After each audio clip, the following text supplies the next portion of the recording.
Hello again, and thanks for joining us on TVC Breakfast. Now to the next leg of our discussion today. The Independent National Electoral Commission has declared incumbent Governor Douye Diri winner of the Bayelsa governorship election, which took place on Saturday, November the 11th.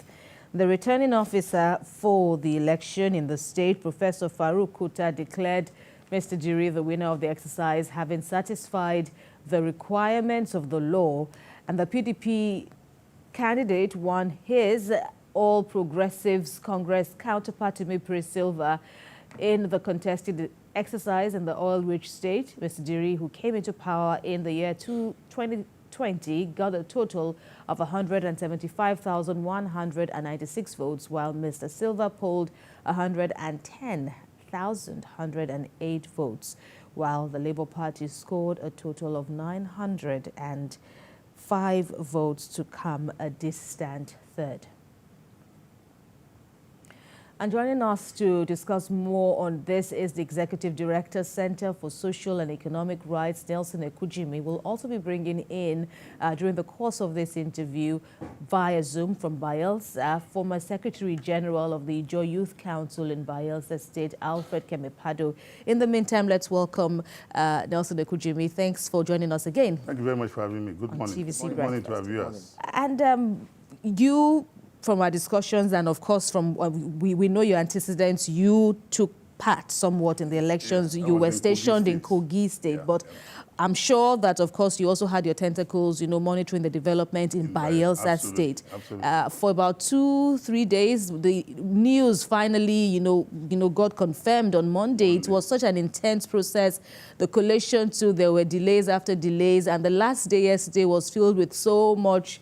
So much skirmishes. There was such, unnecessary, many people said. But, now the final results are out.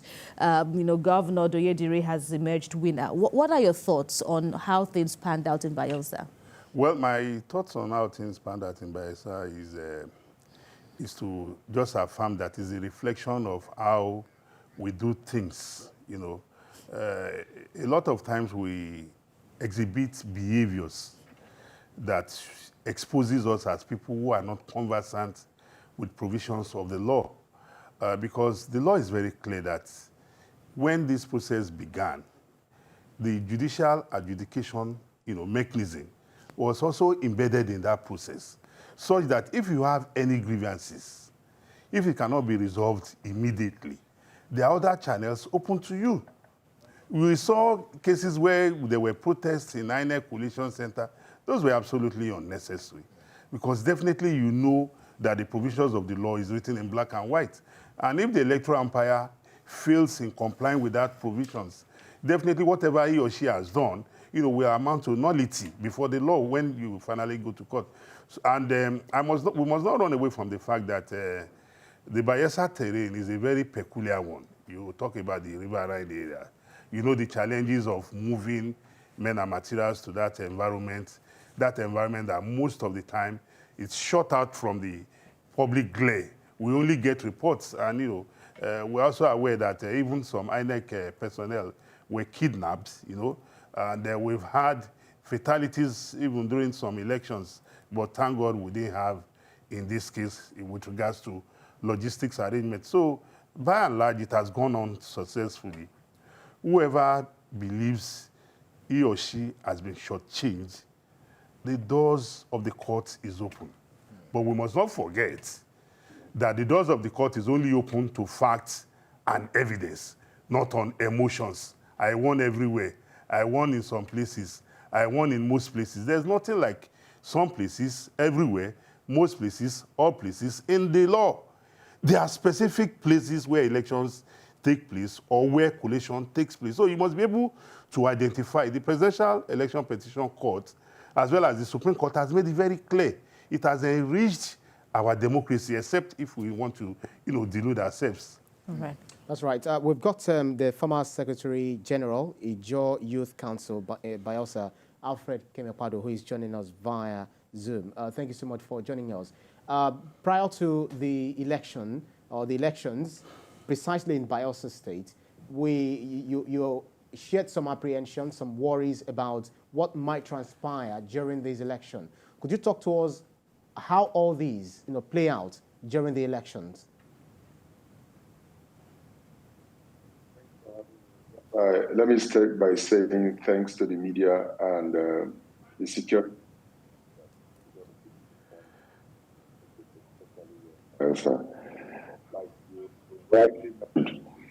I was in your studio and I raised some security concerns. And despite our concerns, it played out.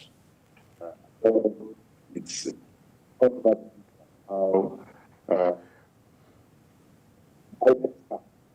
how serving officers probably didn't even come from were kidnapped in the course of this election. It's already how in the area of house, an innocent guy was beaten. All right. Well, Comrade Alfred, we are experiencing some glitches from your end. It must be, network and its evils. We'll try to reconnect with you. Please hang on. We'll try to reconnect with you and, definitely hope to get better output from your end. In the meantime, while we have Nelson Ekujimi here with us, I also want to know your assessment of the process. INEC, and you've alluded to, some worries in your previous remarks. What do you really think? INEC, on record was some of his officials, some of his personnel. One person was kidnapped. There were, concerns in local governments like Sagbama, and even in Yenagoa, where we understand that some polling units were attacked. Voting materials too were also seized by miscreants and all of that. A half or a portion of civil society groups like the Situation Room is talking about INEC being what it calls overwhelmed. I wonder how you read the situation in Bayelsa. Well, INEC, I disagree absolutely. INEC was never overwhelmed. Even for some of these states, we saw INEC deploy more resident electoral commissioners, to make for thorough transparency and accountability. The conduct of elections, we must always make it very clear to our people. It's not the responsibility of INEC alone. It's the responsibility of all the stakeholders. Because, for example, if INEC comes to the INEC responsibility is to conduct election. INEC responsibility is not to provide security. INEC responsibility is not to print ballot papers. We have seen in this same country where INEC will come to the polling station in some communities and the voters will say they are not voting on that day, that INEC should go back. And based on security concerns, INEC will have to retreat back into their offices. So if INEC has done the needful and INEC personnel are tagged, they are kidnapped, they are assaulted, how does it become a problem to how is INEC culpable for that? You talked about miscreants. I'm sure we have never had instances where we saw INEC personnel attack themselves in the polling stations. We have never seen that till date. I don't know if we'll be able to see that tomorrow. But as we speak, INEC was never overwhelmed. It was the desperation of our political class that we saw at play, the ignorance of our voters. Because I asked myself, why will I go and attack a polling station when I know I could get myself into trouble? What is the worth of doing that in a person's life? So we need to, upscale our engagement with all this, particularly the political parties. It's like we are not investing enough. We also need to invest more in the electorate. Because when you see some of these activities, a lot of times I ask, when you signed up to contest an election, the dispute resolution mechanism also is embedded in it. And if you sign up to contest an election, it means you have signed up, to also explore that avenue. So why take the laws into your hands? So it wasn't that INEC was overwhelmed. It was because our people in their normal character trying to be clever by half, trying to ensure that whatever I want, no matter what the law has said, no matter the role of every stakeholder, I want to usurp other people's role illegally. So INEC was never overwhelmed. We saw several, acts that were unbecoming, Right. Those acts were not committed by INEC personnel. All right. Nelson Okujimi, let's put you on hold and we'll take a break and continue with this post-mortem on the conduct of the election in Bayelsa State. Please stay with us.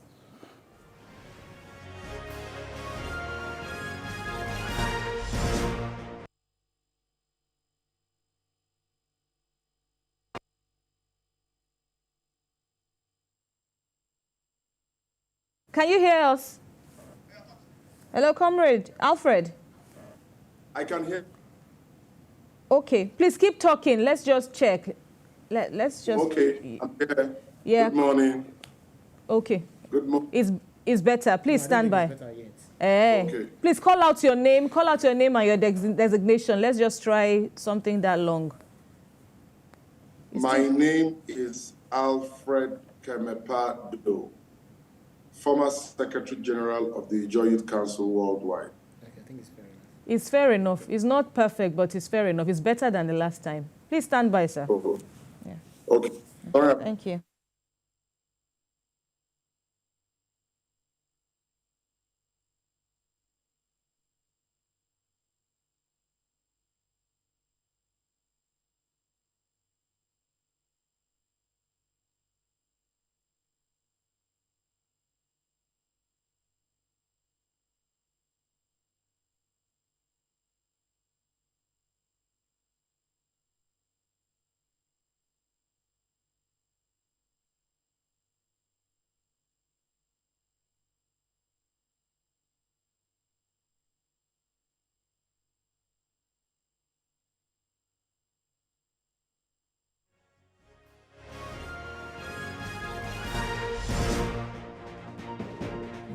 Thanks a lot for staying with TVC Breakfast. And so in the past couple of minutes, we've been dissecting the conduct of the governorship election in Bayelsa State now that winners have emerged and the governor, Douye Diri, has been announced as winner, getting a second term in office now.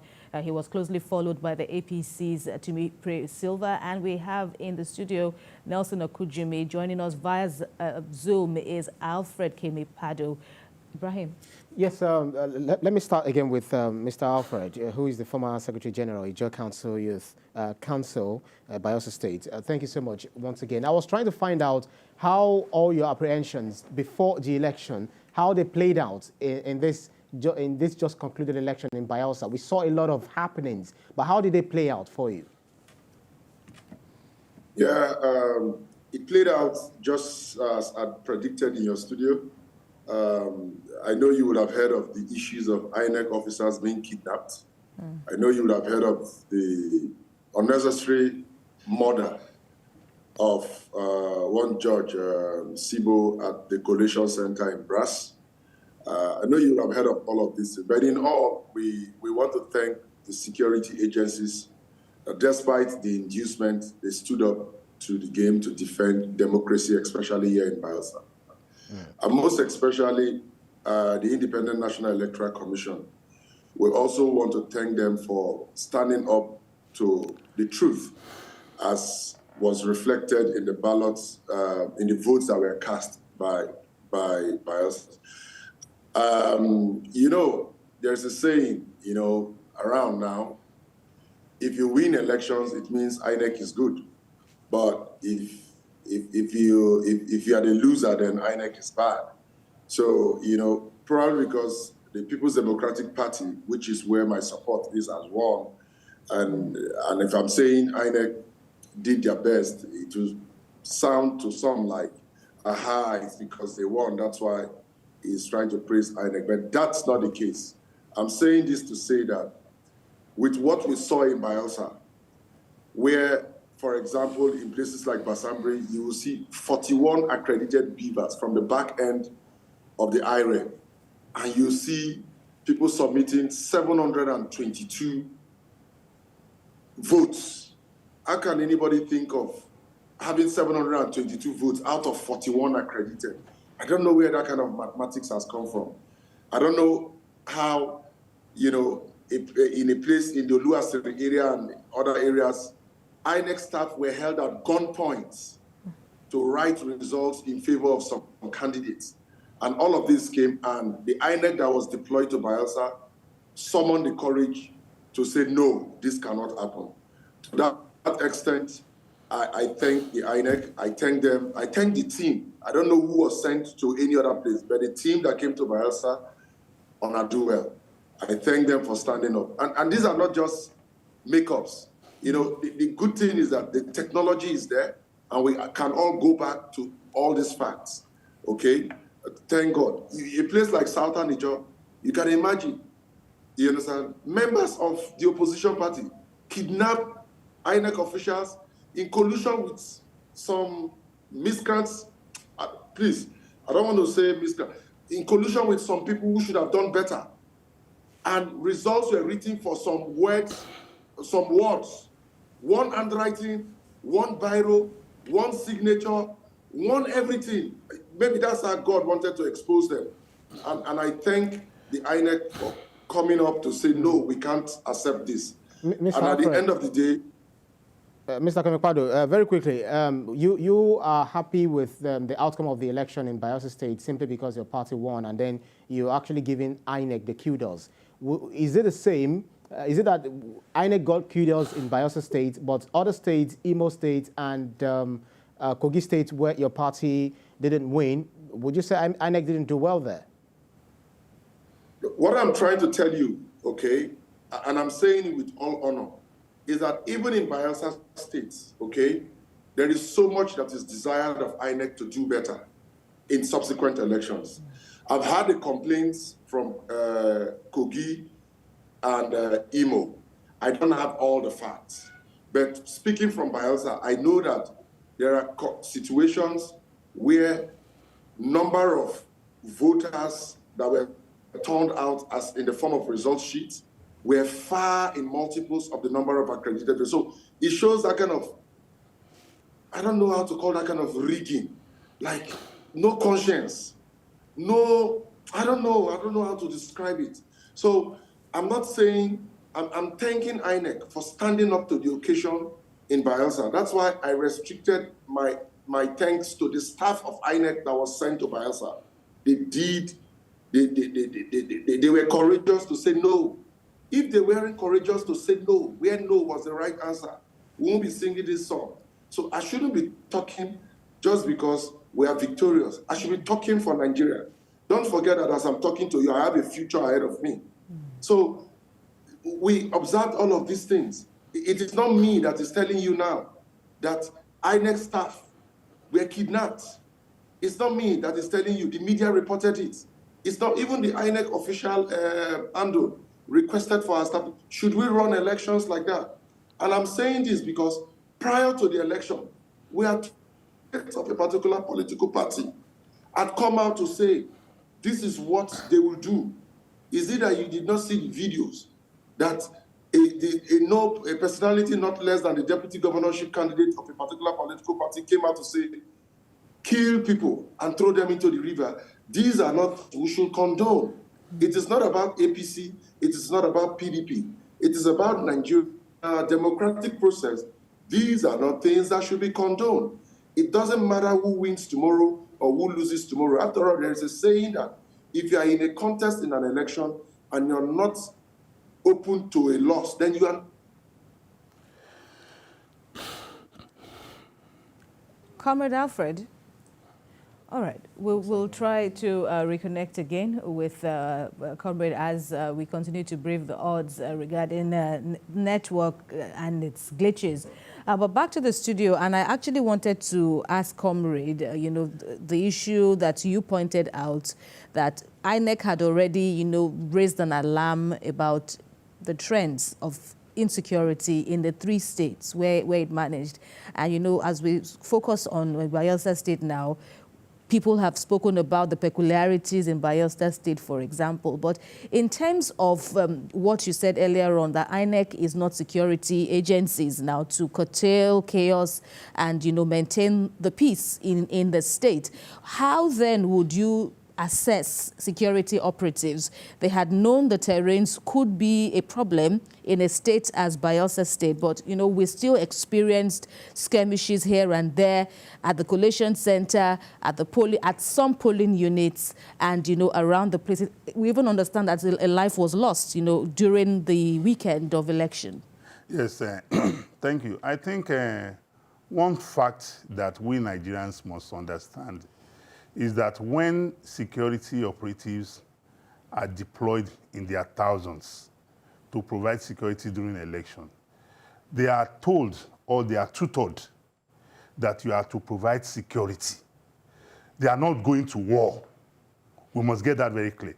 That is why a lot of times when you see skirmishes at polling stations, security agencies come there, you know, to pacify. They use the non-kinetic approach. The only area where you see them use the kinetic approach is when there's a threat to life. But if it is something that they can just come there, their presence alone, you know, can scare away those troublemakers, they do that. So even at polling units, they are supposed to be armed? No, they are not supposed to be armed. Right. Okay. They only come to polling station armed if there's crisis. And if the report they've gotten is that the people who are there armed. So they have a right to come and arrest such situation. But the truth of the matter is that in most cases, you hardly see them use the kinetic approach to, you know, to quell disturbance during the election, because the mandate they have is that they are going to, you know, maintain law and order in an election, and they are not going to fight war. So they don't come with the mentality of we are coming to destroy. No, the security agencies don't do that. And we saw, you know, very good deployment of. In fact, I was in Kogi. I'll tell you for free, the presence and the deployment technology, or I don't know what, you know, method they use, went a long way in, you know, giving people the confidence to come out on election day, because this is our elections, and we have all known for some time now that a lot of our people have turned election into a theater of war.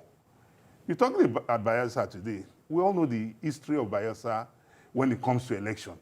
You know, it is not new to us. And the man in Bayelsa has rightly told us that, you know, the security agencies did a very good job. Just like I was in Kogi, it was a no-nonsense approach.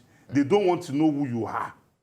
They will tell you this is the order we are giving, no movement. Please, Oga, go back. If you don't go back, you are detained. Mr. Man, what are you doing in this police station? Are you a voter? If you don't have business there, they'll walk you out of the polling station. And the moment you know you are not there to vote, in fact, the mere look of the voters there alone will even scare you away, because everybody will be looking at you. You feel embarrassed. So the conduct of the security agencies, the police, the army on roadblocks, on motorized patrols, the area surveillance, NSCDC, you know, they were impartial and neutral in this matter. Unfortunately, sorry to butt in, unfortunately, all of this professionalism didn't stop people from buying and selling of their votes, because that's what was recorded in all of the 3 states. That yes. Parties, whether the one that won or the one that didn't won, were alleged to have sold. I mean, bought. There was a transactional exactly arrangement on votes. So, how would you situate that? What's your assessment of that, despite all of the noise, all of the cries against this practice?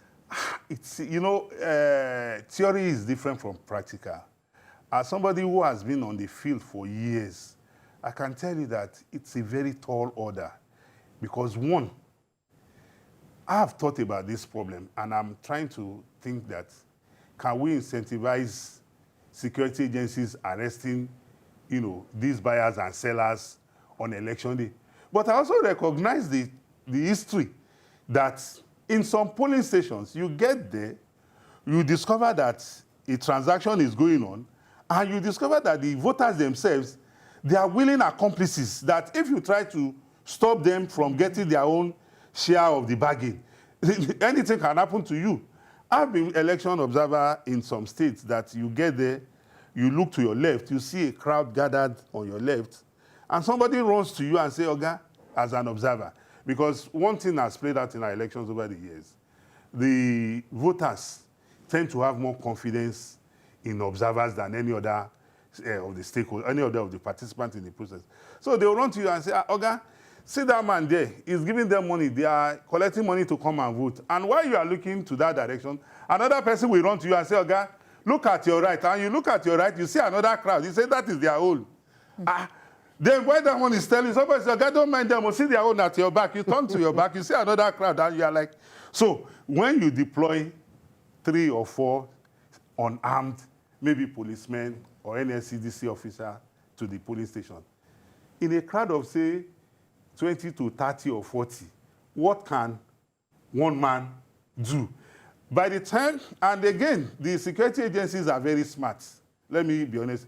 When you tell them that, Oga, see, one man is giving them money, they will tell you, my responsibility is to police the police station. If I go now and they carry the ballot box, what will I say? Where will I say I went to? So they also have that challenge. So it is about us upping the ante with regards to our voters' education. Let us ask our people, how much is our lives worth for 4 years that we want to collect on election day? That's the question we should all answer. All right, let's check. Comrade, are you there? Comrade Alfred. Yeah, I'm here. All right. Okay, so we could call this, so we can rightly call this, post-election period in Bayelsa State. Regarding the issue of security, though, you've said the security operatives, did well. You expressed fears, and despite the achievement of the security forces, there were some sad reports of loss of lives, kidnapped. Thankfully, the INEC official has been found and returned to her duty post. But there were still skirmishes, rowdy scenes here and there. So, what are your expectations now? Has the dust sufficiently settled from your assessment?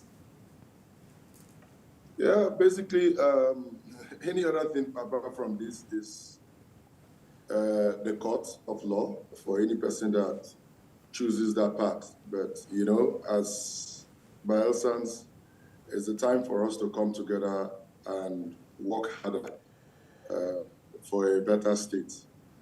But the lessons learned from these elections, my sister, it remains bitter. And I will still thank the INEC that was deployed there. If not for the INEC that was deployed there and the courage that was displayed, the courage that was displayed by that INEC to reject the cooked up results. Results were written with disregard to INEC. If not that this was done, we won't be talking.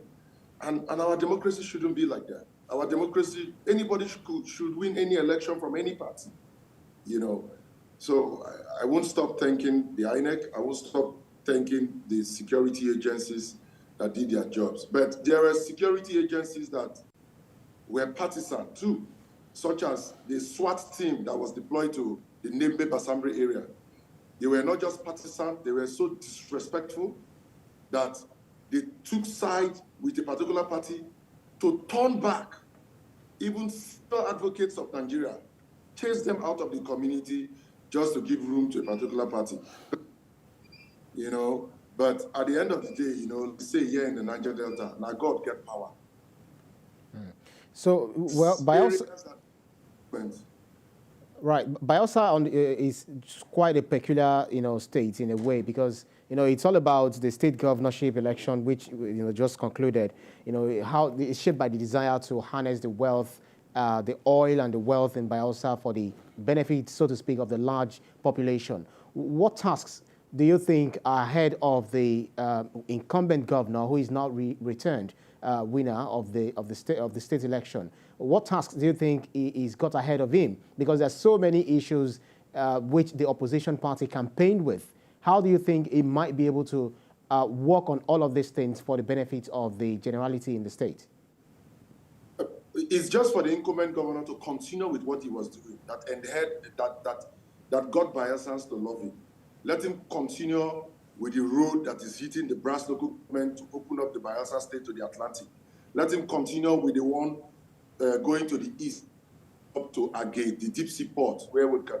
Let him continue with the peace. Let him continue with his attitude of tolerance. Let him continue with making Bayelsa a home for both APC, PDP, ABGA, every party. Let him continue in his strides at making Bayelsa a home for everybody, not just in the Delta, but across the world. You see, let him continue with everything he's been doing. You think that the governor is celebrating. The governor is, as I'm talking to you this morning, I can confirm to you that he to go for some project inspections, okay? So let him continue with his passion and his dedication towards Bayelsa. And in the second tenure, let him continue with his strides of job creation and other things.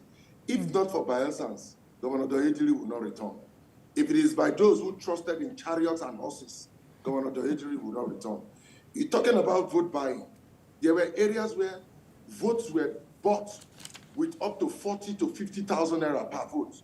And people were like, no, take your votes, go. This man, they allow us sleep. We want him back. So, in short, as a matter of fact, let God give him the wisdom to manage this victory. This victory can come from nowhere else except the ordinary Bayelsa. Okay?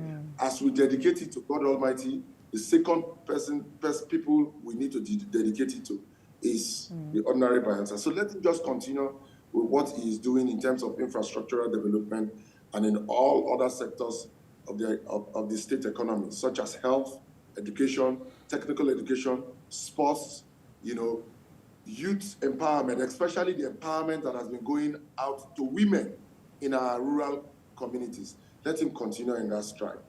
Right. Coming back to the studios, let me also, tap your brains, Mr. Ekujimi, on governance in Bayelsa State. It's a state with such a great potential, an oil-producing state, but reeling basically from mismanagement of its resources. And this was a keenly contested election, a former governor slugging it out with an incumbent, and the results are out now. What is your assessment? And what do you feel the governor, the returned governor now, should focus on in this second term of office? Well, I don't know much about what the incumbent governor has done in his first term. But if we look at the records, I don't think there's sharing news from Bayelsa as we speak, because I saw the polling station where the polling station, which was a primary school, a school where the governor voted. You can see the ceiling of that roof. It doesn't speak well for that state. A state that, is an oil-producing state, collecting 13% oil derivation, and what have you. So looking at the governor in his next 4 years, Bayelsa State is like an island surrounded. It's a piece of land surrounded by water. How can the state tap into that enormous natural resource by God to make the life of the average Bayelsan better? Is it in terms of education? Is it in terms of health? Is it in terms of empowerment for rural women and rural men? Because a lot of times we run to say rural women as if the rural area is only meant for women, and women will disappear from the place.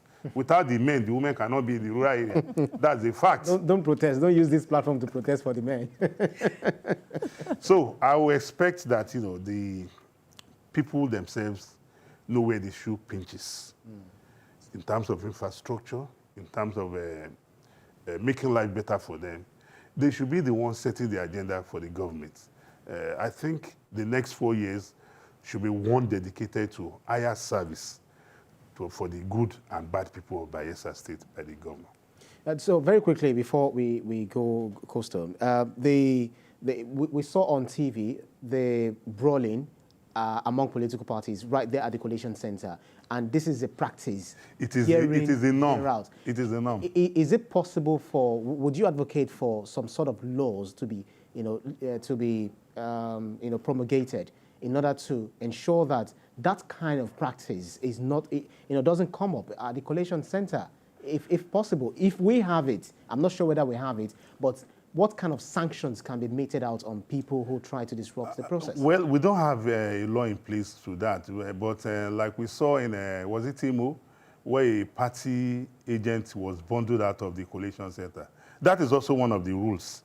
if you want to disrupt the process, you are taken out of No, it. that's because others are against what the other person is doing. Ye- What if all of the parties are united in disrupting, the process? Well, the truth of the matter is that they cannot even disrupt the process adequately because we have security agencies deployed.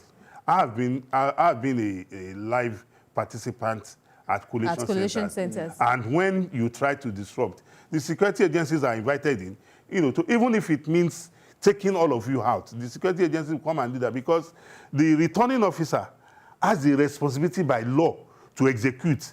So any attempt of you, the only thing you can do, you can just stay there and continue to be a nuisance.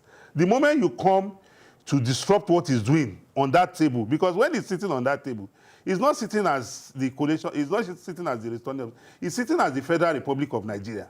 So long as you don't interfere with what he's doing, he has a right, even when you are making all the noise, he has a right to continue with what he's doing. Once he makes his pronouncement according to law, that becomes it. If you have anything against what he has done, you go to court. Right. Okay, so let's quickly get final thoughts now from Comrade Alfred there. Bayelsa elders have urged the closest contender at the race, the governorship election, that's Simi Silva, to also congratulate the winner of the election. That's Governor Diri, just as the former president, Goodluck Jonathan, has done. Is this something you also subscribe to? It was an intense campaigning and election from what we've seen in the figures, but, what would be your message to Mr. Silva right now? Yeah, Mr. Silva is former governor of this state, deserves all the respect. Elections have come and gone. And he has this wealth of experience. He was Minister of Petroleum for 4 years. At a time like this, for people who want to make fortune out of post-election matters, they may want to talk to him. But I don't think as a state, that's what we need now. It's for him to congratulate the governor, join him, add his experience, his exposure, and his connects. By that, I mean his contact to the governor and see how we can move this state forward.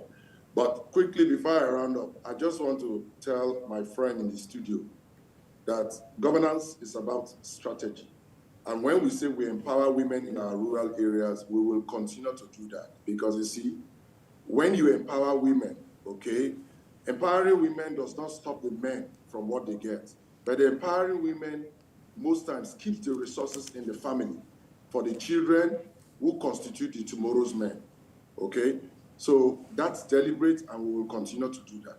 So if you understand the economy of homes and how these whole things transforms to making good men in the future, you understand that it's good to empower women and reside some form of economy at home from which they take. You know us men now.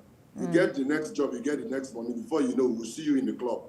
Part of that money is gone somewhere else. But the women will keep that money more at home, take care of their children. So it's strategic to us. And this is without disregard the men get.